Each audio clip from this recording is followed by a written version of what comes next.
Hi everyone, কেমন আছো তোমরা সবাই? আশা করি সবাই ভালো আছো। তো আমরাও খুব ভালো আছি। তো আজকে বেরিয়েছিলাম, টিউশন ছিল ওই জন্য। তো আমরা মাঝে পড়তে যেতাম না এই কারণে যে একটা প্রশ্ন লিখতে ফালতু বলতে কেন যাব। তো এখন দেখছি রুটিনটা দিয়ে দিয়েছে, ঠিক আছে, এক্সামের জন্য। তো তার জন্য আমরা তাড়াহুড়ো করে একটু পড়তে যাচ্ছিলাম যে আগে নোটগুলো নিয়ে আগে কমপ্লিট করে নিলে তাহলে আমাদের এক্সামের সময় কোনো প্রবলেম হবে না। তো ওই জন্য বেরিয়েছিলাম। তারপরে দেখলাম টোটোওয়ালা দাঁড়িয়েছে, তোর জন্য বেরিয়েছিলাম। তো পড়ার ওখানটায় গিয়ে, মানে পড়ার ওখানটা না বলতে আমার যেখানে হচ্ছে স্যার যেখানে হচ্ছে আমাদেরকে যে ঘরটাতে পড়ায় তার অপোজিট একটা মাঠ আছে, মাঝদিয়াতে, রথতলা বলে সেটাকে। তো ওখানটায় গিয়ে আমরা একটু দাঁড়িয়েছিলাম। দাঁড়িয়ে একটু বলছিলাম যে না ঠিক আছে, গাছের হাওয়াটা সব থেকে বেশি ঠান্ডা, মানে এই গাছটার নিচে দাঁড়ালে আমি এত শান্তি লাগে, এত সুন্দর হাওয়া দেয়। তো গরমে তো সেই আরাম লাগে। তো সেই জন্য সেই বলাবলি করছিলাম।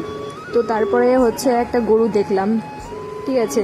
তো তোমরাও দেখো গরুটা, সে এক পা খোঁড়া, ঠিক আছে, তাও দেখো গরুটা তা ওখানে দাঁড়িয়ে আছে। মানে মানুষ দেখলে তাদের দিকে মানে ধীরে যাবে এরকম একটা অবস্থা। তো একটু তো ভয় লাগেই, বলো, তোমাদেরও হয়তো লাগে কারো, যাই হোক সবার না লাগলেও।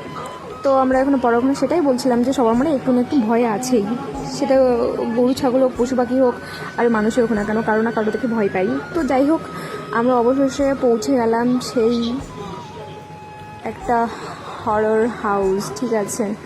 সে ভয়ঙ্কর, যারা ফার্স্ট টাইম দেখবে তারা তারা মানে ভয় পেয়েই যাবে বলতে গেলে। মানে এমন, মানে অনেক দিনকার পুরনো, দেখো ভেঙে চুরে একাকার হয়ে গেছে অর্ধেক।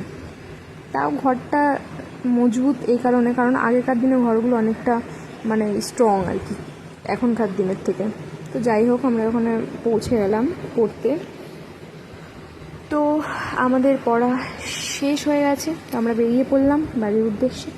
তো দেখো আমাদের থোবরাটা একটু দেখে নাও, তোমরা কে কিছু না কমেন্ট করে জানিও। আর আমরা এখন যাচ্ছিলাম হচ্ছে তোমার মলের সামনে দিয়ে। আর এই যে মন জিনিস, যেটা হচ্ছে আমাদের মাঝদিয়াতে আছে। আর আমাদের দেখো যার যে দোকানগুলো আমি দেখালাম সেই সব দোকানগুলোতে মানে খুব ভালো ভালো কালেকশন পাওয়া যায়। তো তোমরা ভিজিট করতে পারো। দেখো আমাদের মাঝদিয়াতে দোকানে এমন কিছু না, কিন্তু কিছু দোকান আছে খুব ভালো, ঠিক আছে, তোমরা ভিজিট করতে পারো। আর আমরা এখন টোটো চেপে বাড়ির উদ্দেশ্যে আসলাম। তো দেখো বাড়ি আসার সময় সৌচুমিতা একটু কাউতালি করছিল, ওই জন্য ওটা হাসাহাসি করে দিচ্ছিল। দেখো বাইরে বেরোলে তো হাসাহাসি হবে না, এটা হতেই পারে না। তো এটাই দেখো, জীবনে যতই কষ্ট হবে মুখে হাসি রাখো, সব কিছু ঠিক হয়ে যাবে আস্তে আস্তে। ভাই নিজের কনফিডেন্সটাকে কখনো হারাবে না। তো ঠিক আছে, বাড়ি চলে আসছি। তো টাটা, সবাইকে ভালো থেকো।